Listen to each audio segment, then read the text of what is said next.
Si vous suivez les actualités, vous aurez remarqué qu'il est de plus en plus fréquent d'y entendre parler d'une part d'espionnage entre États et d'autre part d'intrusion informatique dans de grandes entreprises connues, telles que Sony, Adobe, Yahoo, eBay par exemple.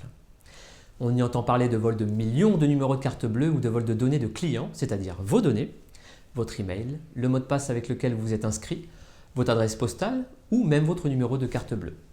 Bien entendu, ce qui est évoqué dans les actualités grand public, ça ne représente que la partie visible de l'iceberg. Car d'une part, toutes les entreprises n'ont pas l'obligation de déclarer un vol de données à leurs clients, cela dépend de la législation de chaque pays et de la réglementation liée au métier de l'entreprise. Et d'autre part, il y a beaucoup d'entreprises qui sont piratées et qui ne le savent pas.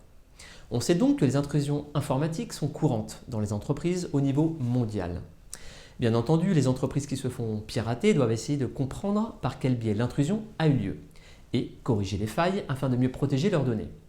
Elles font donc appel à des experts qui font des investigations sur ces intrusions. Il ressort que le procédé d'intrusion le plus utilisé est souvent le même et il est très simple. Un pirate envoie un mail piégé à des utilisateurs d'une entreprise. Cet email contient soit une pièce jointe piégée, soit un lien vers un site web piégé lui aussi. Un des utilisateurs ouvre la pièce jointe ou clique sur le lien. Un programme malveillant s'installe alors sur l'ordinateur de l'utilisateur à son insu. Et à partir de ce moment, le pirate peut se connecter à l'ordinateur de l'utilisateur à distance.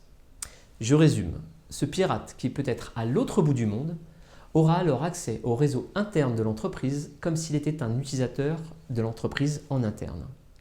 Je reviendrai un petit peu plus tard sur cette attaque, mais il est important de comprendre que la majorité des attaques de ce type pourraient être évitées avec des réflexes simples. Les intrusions représentent donc une menace pour les entreprises, mais des menaces, il y en a d'autres, qui sont tout aussi dangereuses. Elles peuvent être d'origine externe à l'entreprise, mais aussi interne. Et ce sont toutes les entreprises, organismes ou institutions, quelle que soit leur taille, qui sont concernées, ainsi que vous en tant que particulier. Dans le second module de cette formation, je vous présenterai un panorama des menaces afin que vous ayez une notion plus complète des dangers existants. Mais tout d'abord, abordons un point important, la notion de sécurité des systèmes d'information.